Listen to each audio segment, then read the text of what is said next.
Welcome back to the Road Show. This morning in The Buzz, here's the question we're talking about. Should women get mammograms less frequently, or should you do it more because it could save your life? Well, E! News and Style Network host Juliana Rancic made the announcement yesterday.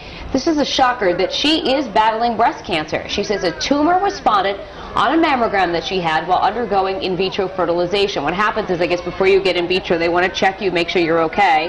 And yeah, the cancer was found early though, and her prognosis is good. Now, generally, the conventional wisdom has been that women 40 and older should get a mammogram every 1 to 2 years. But there's a new study out there supporting getting mammograms only every other year instead of annually. More than 60% of women who get tested every year for a decade will get false positives. And then they'll be called back at least once for extra tests that show you don't have breast cancer. All right, so, you know, it's kind of confusing and conflicting information. Like, should you, shouldn't you? I mean, what do you think, Patrick? I think you should get one every 6 months. You know, what's the risk? Yeah, but they're saying that you get false positives, which leads to stress and like everything else, you know, because you think you might have cancer and then you go back and you find out you don't. I don't know. I don't think there should be any. Why wait? You know, like I just don't see. I don't have anybody, thankfully, that I know. Well, no, I do know somebody who was just recently diagnosed, and I don't know if this story is correct, but she went for her mammogram, it was fine, and then like 2 months later found a tumor. Then they went back again, and they found stuff, you know, deeper in the tissue. Yeah. You know, so it's like, how do you trust these things in the first place? It's sort of like, it's really kind of aggravating. I know, scary, I know. You know. I just feel like they should be done starting at a younger age. I'm surprised that the cutoff is still, or maybe not the cutoff, but the starting point is 40. Right. Because you know so many people that are so young that are developing cancer. And Juliana Rancic, I'm pretty sure she's mid-30s, towards upper 30s, maybe like 35, 36, around there.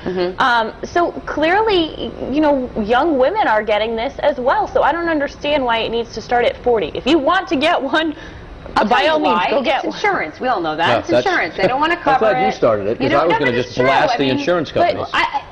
Am I saying that's 100% the reason? No, but it's definitely part of it. You know what I mean? It has to be. Why else would they say? And luckily, she was getting in vitro fertilization. I mean, if she wasn't doing right, you think about she can't have a baby naturally. She has one setback.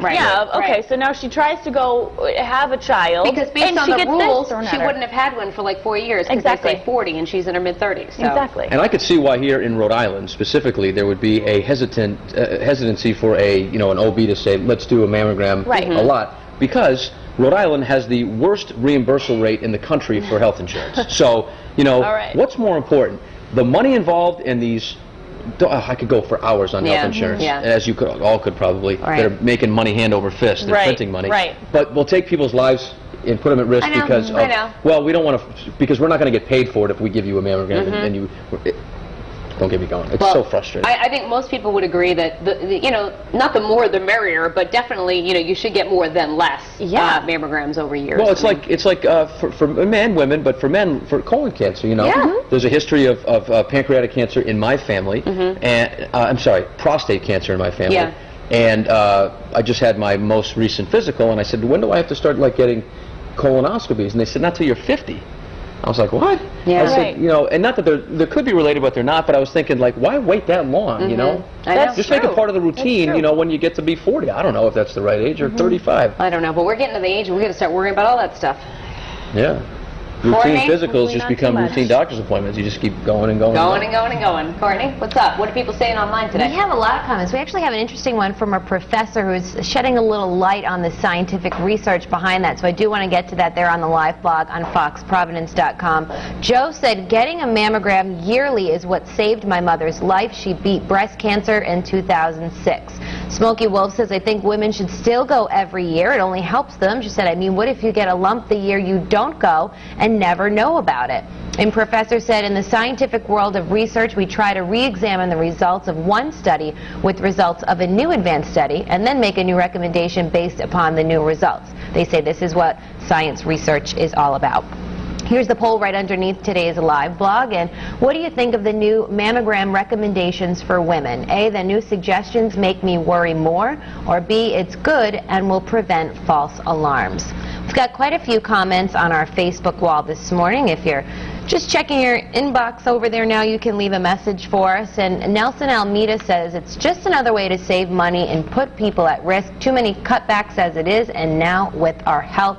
And Donna said, you know, many women are actually survivors of this dreadful disease, but they were caught early and treated. So to make this every 2 years is not a good idea. So if you want to weigh in our poll, I think the results are like 50-50 right now. You can do that, and we'll have the results at the end of the show. But for now, we're going to go back into the kitchen with Danielle. And what are you working on now?